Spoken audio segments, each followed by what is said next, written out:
Hello students आपको याद होगा हम ट्रांसपोर्टेशन वाला टॉपिक कर रहे हैं और ट्रांसपोर्टेशन वाले टॉपिक में हमने ट्रांसपोर्ट ऑफ वाटर वाला टॉपिक पिक करा हुआ है, राइट। वो हम कर रहे थे। हमने बोला था कि ट्रांसपोर्ट ऑफ वाटर होगा through water uptake, through ascent of sap and होगा थ्रू ट्रांसपीरेशन, राइट। हमने अपनी लास्ट वीडियो में वाटर अपटेक कंप्लीट कर लिया था। अब हम स्टार्ट करेंगे ascent of sap. Very very important, ascent of sap. Ascent होता है upward movement of the water and minerals, या upward movement of xylem sap भी हम बोल सकते हैं। तो हम बात करेंगे एसेंट ऑफ सैप की। एसेंट ऑफ सैप, राइट बेटा। एसेंट ऑफ सैप को हम क्या बोल सकते हैं? हम बोल सकते हैं वाटर राइज, राइट। बहुत सारी थ्योरीज बेटा दी गई हैं, बहुत सारी थ्योरीज़ को आगे रखा गया है एसेंट ऑफ सैप को समझाने के लिए। उनमें से हम दो थ्योरीज डिस्कस करेंगे। एक है रूट प्रेशर थ्योरी, और एक है second, that is cohesion tension theory. Cohesion tension theory. तो सबसे पहले हम बात करेंगे रूट प्रेशर थ्योरी की, राइट। हम डिस्कस करने वाले हैं रूट प्रेशर थ्योरी। बेटा इस थ्योरी के अकॉर्डिंगली क्या है, देखो इसके अकॉर्डिंगली जो रूट्स होती हैं ना, रूट्स पानी को क्या करेंगी? एब्जॉर्ब करेंगी। Water is absorbed by the roots, और फिर रूट्स ही क्या करेंगी? प्रेशर एक्सर्ट करेंगी। रूट्स प्रेशर लगाएंगी, जिसके कारण जो रूट में वाटर होगा वो स्टेम के जाइलम में चला जाएगा। So according to the root pressure theory, roots absorb water and exert a pressure, and this pressure is known as root pressure. Yes, और इस रूट प्रेशर के कारण वाटर जो है वो पुश हो जाएगा upward.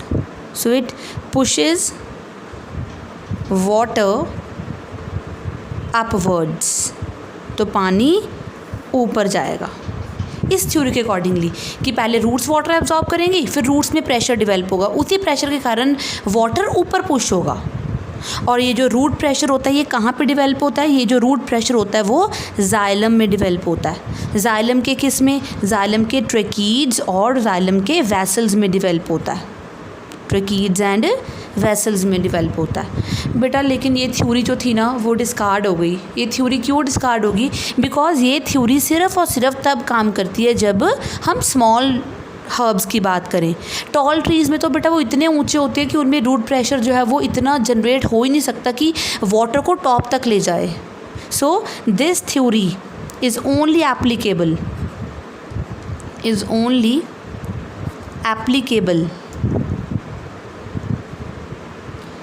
To small herbs, right, but not in tall trees. और वैसे भी ये जो रूट प्रेशर होता है ना, जब मानसून सीज़न होता है तब ज़्यादा डेवलप होता है, अदरवाइज तो डेवलप ही नहीं होता। तो फिर क्या उनको ज़रूरत नहीं होगी पूरा साल पानी की? सिर्फ मानसून में ही पानी चाहिए होगा? नहीं ना। तो फिर बेटा ये रूट प्रेशर थ्योरी जो है वो मोस्टली क्या है? डिस्कार्डेड है। Next theory is very very important, that is a transpiration pull और कोहेशन टेंशन थ्योरी। दोनों नाम है इसके, transpiration pull and cohesion tension theory. बेटा ये जो है थ्योरी दी थी दो साइंटिस्ट, डिक्सन एंड जॉली ने दी थी। और बेटा इसके अकॉर्डिंगली ना ये थ्योरी ये एक्सप्लेन करती है कि पानी टॉल ट्रीज तक कैसे जाता है। देखो पिछली थ्योरी में सिर्फ हर्ब्स की बात करी थी। Now this theory explains the upward movement of water in the tall trees. The upward movement of water in tall trees, especially right. और इस थ्योरी के अकॉर्डिंगली जो मेन फोर्स होती है ना, जो मेन फोर्स रिस्पॉन्सिबल है अपवर्ड मूवमेंट के लिए, so force for upward movement of water क्या है? The main force for the upward movement of water, वो कौन सी फोर्स है? वो फोर्स का नाम है ट्रांसपिरेशन पुल। तो पहले स्टूडेंट्स मैं आपको डायग्राम के थ्रू समझाऊंगी कि ये कैसे पुल जनरेट होती है, उसके बाद हम इसकी थ्योरी के बारे में डिस्कस करेंगे। तो अब हम बात करते हैं पहले रूट की। बेटा आपको रूट का मैंने कई बारी पहले ड्रॉ करना सिखाया है सेक्शन। पहले क्या होती है बाहर? Epidermis, right. एपिडर्मिस की अपेंडेजेस ही क्या बनती हैं? रूट हेयर बनती हैं, याद है ना? ये देखो, एपिडर्मिस के बाद कौन सी लेयर आती है रूट में?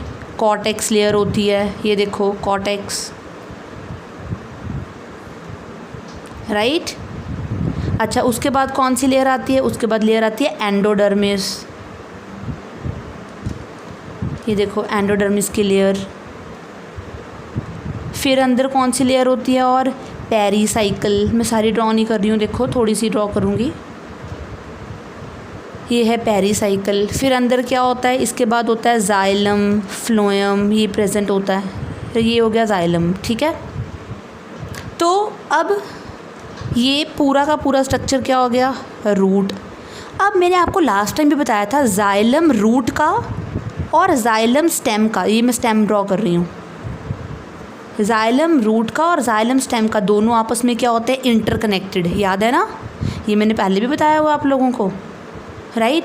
अच्छा, ये है स्टेम, ये है स्टेम का जाइलम। अब स्टेम का जाइलम किससे जुड़ा होगा? लीफ के जाइलम से। ये पड़ा हुआ लीफ, देखो लीफ की मैं स्ट्रक्चर ड्रॉ कर रही हूँ अभी। बाहर क्या होएगी? एपिडर्मिस। फिर क्या होएगा? यहाँ पे स्टोमेटा होएंगे, राइट। लोअर सरफेस पे ज़्यादा होते हैं stomata as compare to upper surface. ये एपिडर्मिस। फिर क्या होता है? फिर होता है पैलिसेड पैरेन्काइमा, याद है? फिर क्या होता है? फिर होता है स्पॉन्जी पैरेन्काइमा। स्पॉन्जी पैरेन्काइमा के बीच में क्या पड़े होते हैं? वैस्कुलर बंडल, जाइलम, फ्लोएम पड़ा होता है, ये रहा। तो ये जाइलम ऑफ स्टेम कनेक्टेड होता है जाइलम ऑफ लीफ के साथ, देखो ये है जाइलम ऑफ लीफ। तो ध्यान से एक चीज़ देखो, रूट का जाइलम, स्टेम का जाइलम और लीफ का जाइलम तीनों आपस में कनेक्टेड हैं। तो अगर कोई भी फोर्स ऊपर से लगे, ऊपर से अगर कोई ऐसी फोर्स लगे जो इसको खींचे, राइट, तो पानी यहाँ से खींचा आएगा, यहाँ तक जाएगा। अगर पानी यहाँ से खींचा आएगा तो पानी फिर ऑब्वियसली रूट से खींचा आएगा। रूट कहाँ से लेगी? From the soil. तो कुछ तो ऐसा है, क्या है बेटा? ऊपर यहाँ पे क्या होती है? लीव्स में ट्रांसपिरेशन होती है। What is transpiration? Transpiration is the removal या removal of the water from the exposed surfaces of the leaves. जब पानी लीव्स में से उड़ जाएगा तो ऑब्वियसली पानी बाहर चला जाएगा यहाँ पर। तो अब लीफ के जाइलम के पास पानी कम होगा, है ना? जब यहाँ से उड़ ही गया, देखो बाहर चला गया, ये देखो ये बाहर जा रहा है, तो पानी फिर स्पेसिस में से बाहर जाएगा। स्पेस कहाँ से फिर पानी अल्टीमेट पूरा करेगी? अपना जाइलम से। जाइलम कहाँ से पूरा करेगा अपना डिमांड? स्टेम ऑफ जाइलम से। स्टेम ऑफ जाइलम कहाँ से लेगी? From root of the xylem. Root कहाँ से लेगी? फ्रॉम रूट का जाइलम कहाँ से लेगा? From pericycle. पेरिसाइकिल कहाँ से लेगा? एंडोडर्मिस। एंडोडर्मिस कहाँ से लेगी? From cortex. कॉर्टेक्स कहाँ से लेगी? फिर एपिडर्मिस। एपिडर्मिस कहाँ से लेगी? फिर सॉइल से, राइट। तो बेटा ये जो है एक प्रोसेस अपवर्ड मूवमेंट का चलता जाएगा बिकॉज ऑफ ट्रांसपिरेशन पुल के कारण। तो एक कंटिन्यूस कॉलम बन गया, रोप की तरह बन गया। तो जो फोर्स रिस्पॉन्सिबल है वो कौन सी है बेटा? फोर्स है ट्रांसपिरेशन पुल, राइट। जो जनरेट कहाँ पे होती है बेटा? आप देखो ट्रांसपिरेशन कहाँ पे हो रही है जनरेट? वो हो रही है लीव्स में जनरेट, ये देखो, राइट। सो मैं अब आपको यहाँ पे बताती हूँ कि जो ट्रांसपिरेशन पुल है, transpiration pull generated in the leaves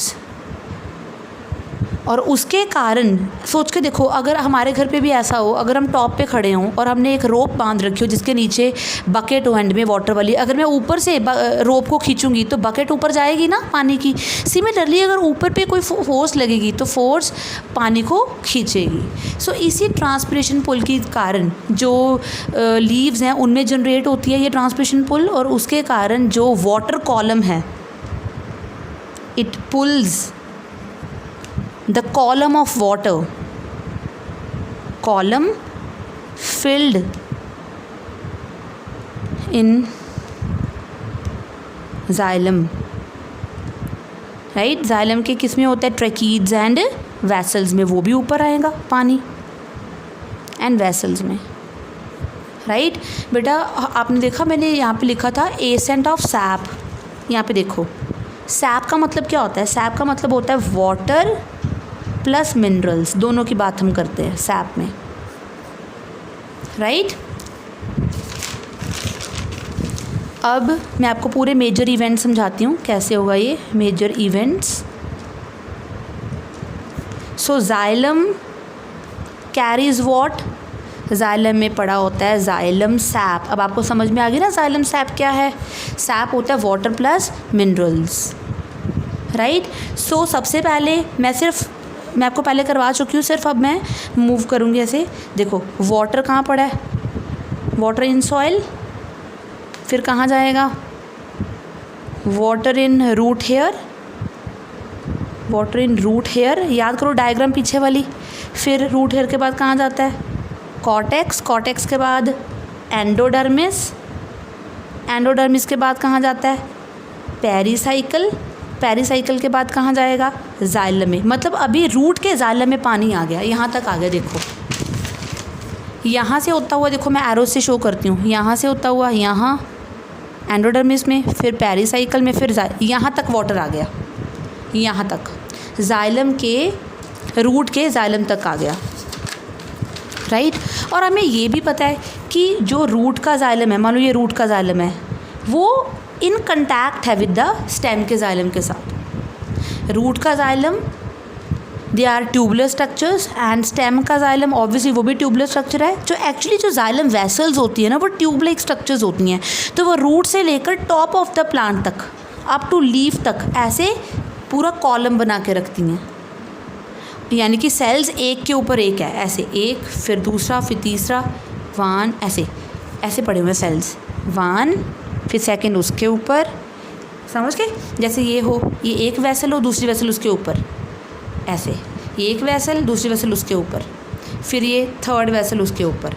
तो ऐसे पूरी वेसल्स एक के ऊपर एक प्लेस्ड हैं। और बेटा प्लेस तो हैं, जो जाइलम की वेसल्स होती हैं ना उनमें क्या होती है? परफोरेशंस होती हैं। So cells are placed one above the other with their end walls perforated. ऐसे ये देखो ये वेसल है जो मैं अभी ड्रॉ कर रही हूँ, ये मैंने आपको लास्ट टाइम भी ड्रॉ कर दिखाई थी। इनकी एंड वॉल्स, ये देखो यहाँ पे पोर्स हैं। ऑब्वियसली बेटा पोर तो होना चाहिए तभी पानी ऊपर तक फिर कंटिन्यू होगा ऊपर तक, राइट। तो एक तरह से क्या बनेगी? कंटिन्यूस ट्यूब बनेगी। A continuous tube is formed, right. तो जो ट्रेकीड्स और वैसल्स का ल्यूमन है, ल्यूमन समझ लो खाली जगह, वो सारा वाटर से भर जाएगी। और फिर क्योंकि ऊपर से फोर्स क्रिएट हो रही है, यहाँ पे देखो यहाँ पर फोर्स क्रिएट हो रही है तो वो खींचेगा। अगर वो खींचेगा तो पानी स्टेम से ऊपर, स्टेम से खींचेगा तो फिर रूट से खींचा जाएगा, रूट्स खींचेगा तो फिर रूट सॉइल से खींचेगा। सो ल्यूमन ऑफ ट्रेकीड्स, ल्यूमन होता है खाली जगह, lumen of tracheids and vessels are filled with sap। और इस तरह से and by this sap moves from one trachea to other and from one vessel to other. कैसे जाएगी? Through pores and pits. Pores होते हैं ना प्रेजेंट वेसल्स में, और पिट्स होती हैं किस में, ट्रैकीड्स में, एंड पोर्स एंड पिट्स के थ्रू, राइट। तो आपको ये चीज़ अब क्लियर हो चुकी होगी, यानी कि xylem of root connected with xylem of stem and connected with xylem of leaf। इस तरह से वाटर भी ऐसे ही यहाँ से स्टेम तक, यहाँ से लीफ तक, राइट। सो सैप जो होगा, sap that is filled inside xylem, sap which is filled inside xylem capillaries forms a continuous column, right।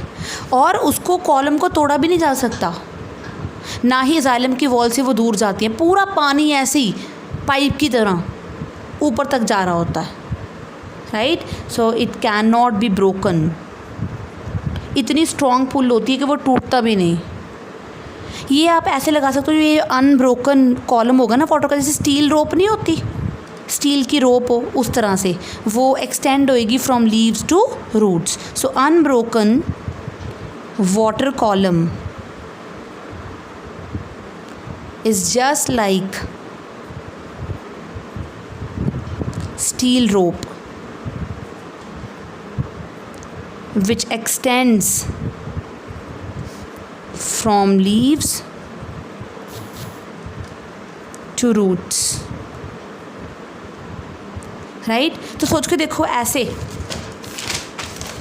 Column यहाँ पे, यहाँ से पूरा कंटिन्यू है, यहाँ से अगर मैं यहाँ से खींचूँ उस कॉलम को तो नीचे से भी खींचा आएगा ना। So if the column is pulled from the top, the entire rope of the sap moves upward, right। और ये जो पुल है, खींचने की पुल है, ये किसने क्रिएट करी है, ट्रांसपिरेशन ने, right. So if the column is pulled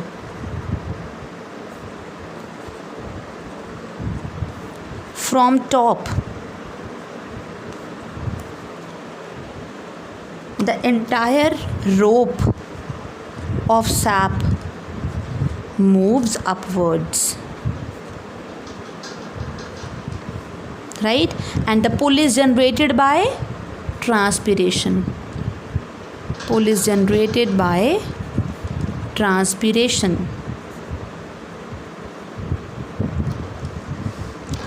right. और जो लॉस होगा वाटर का, देखो क्योंकि पानी बाहर उड़ेगा लीव से, यहाँ से देखो वाटर जा रहा है बाहर, स्टोमेटा से बाहर निकलेगा वाटर। अगर वाटर यहाँ से बाहर निकलेगा उसको बेटा रिप्लेनिश भी तो करा जाएगा ना, क्योंकि पानी नीचे से फिर ऊपर आ रहा है, इसकी कमी पूरी हो जाएगी। जो वाटर निकलेगा उसकी कमी कैसे पूरी होएगी, पानी दोबारा सॉइल से रूट में, रूट से स्टेम में, स्टेम से लीफ तक आ जाएगा, right. So the loss of water in the form of water vapors is replenished by water uptake, right। तो स्टूडेंट्स ये थी हमारे पास एसेंट ऑफ सैप वाली theory, that is cohesion tension theory. इसके अलावा आपको याद होगा, हमने मेरे स्टार्टिंग में आज आपको बताया है कि हम ये दो चीज़ें ऑलरेडी कर चुके हैं। हमने ये कल कर लिया था, ये आज कंप्लीट हो गया। अभी हम ट्रांसपिरेशन पढ़ेंगे, राइट। तो next third is transpiration. Now what is transpiration? Transpiration is a loss of water in the form of water vapors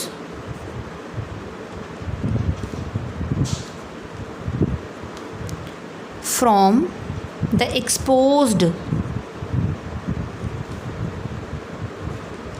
surface of leaves, right. उसको हम क्या बोलते हैं? ट्रांसपिरेशन। देखो प्लांट जितना भी पानी लेता है उसका जस्ट पता है कितना यूज़ करता है? 1 to 2% is use in photosynthesis. Photosynthesis में यूज़ करता है। बाकी जो रेस्ट है, बाकी बेटा जो रेस्ट होता है कितना, अबाउट 97% वाटर प्लांट क्या कर देता है? उसको ट्रांसपायर कर देता है। क्या कर देता है? ट्रांसपायर। किसके थ्रू? Through stomata. आपको याद होगा ना स्टोमेटा क्या है बेटा? Stomata tiny pore like structures होते हैं जो लीव्स पे प्रेजेंट होते हैं और ग्रीन स्टेम पे भी होते हैं, right. So through stomata, diffusion के थ्रू, राइट। डिफ्यूजन पता है ना आपको क्या होता है? Diffusion means the movement of molecules from higher concentration towards lower. अगर पानी की कॉन्सेंट्रेशन अंदर ज़्यादा है और बाहर कम है तो पानी अंदर से बाहर जाएगा वाया डिफ्यूजन। सो ट्रांसपिरेशन क्या है बेटा? 97% वाटर प्लांट ट्रांसपायर कर देता है अपना बाय थ्रू स्टोमेटा। सो अगर टेम्परेचर हाई हो, हाई टेम्परेचर हो, ह्यूमिडिटी लो हो, अगर टेम्परेचर हाई हो, ह्यूमिडिटी लो हो, इसके अलावा और लाइट और ड्राई कंडीशन हो, सनलाइट भी हो और ड्राई कंडीशन हो, तो पता क्या होता है? तो प्लांट ट्रांसपिरेशन शो करेगा।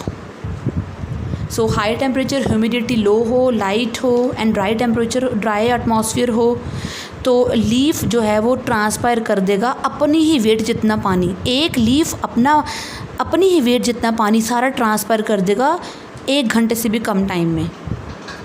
सो अ लीफ कैन ट्रांसपायर